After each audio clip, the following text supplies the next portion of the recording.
Live animal export is a topic of ethical debate all around the world. With the trade spanning over 130 countries, why is it under so much scrutiny? Let's explore some of the key welfare issues which make live export so controversial.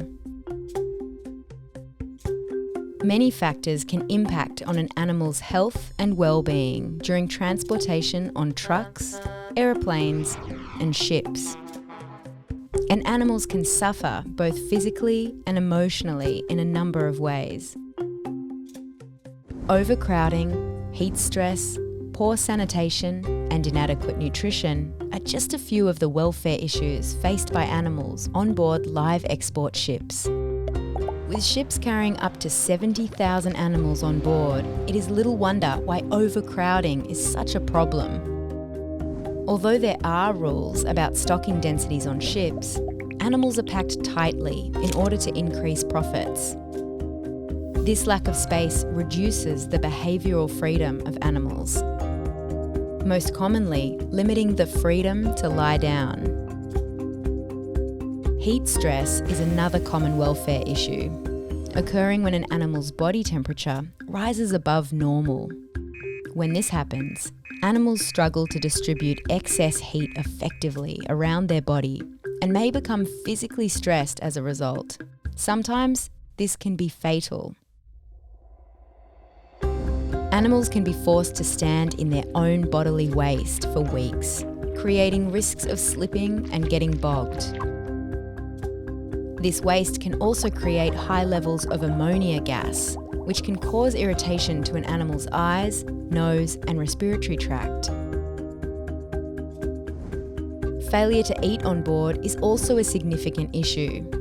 Some sheep refuse to eat the food provided, as they struggle to adjust to the switch from a grass-fed diet to pelleted feed provided on the ships.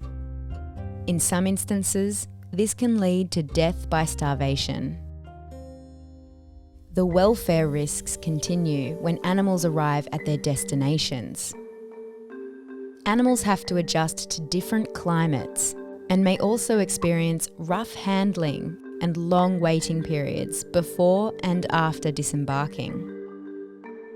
Animals may also be subject to a range of slaughter methods, including some which cause pain and suffering. It can be very difficult to monitor and detect these sorts of animal welfare breaches, as they occur in overseas countries across many different locations. In light of these welfare risks, it is unsurprising that the public have raised concerns about the trade, leading to the creation of campaigns around the world to ban live export. Some people argue that the trade is necessary for farmers, jobs, and the economy, and that animal welfare needs are being met by improvements to regulation, whilst others argue that the trade is inherently cruel and incapable of adequate regulation by governments. They note the history of significant animal welfare breaches in the industry and point to the availability of alternatives to the live export trade. They argue that animals are sentient, feeling beings and should be treated with compassion and respect. So what do you think? Is the live export trade ethical, and should it be allowed to continue? Consider the different views on this issue and decide for yourself where you stand. Discuss with your friends, family, classmates and teachers. Debating complex issues is healthy and helpful. Learn more at voiceless.org.au.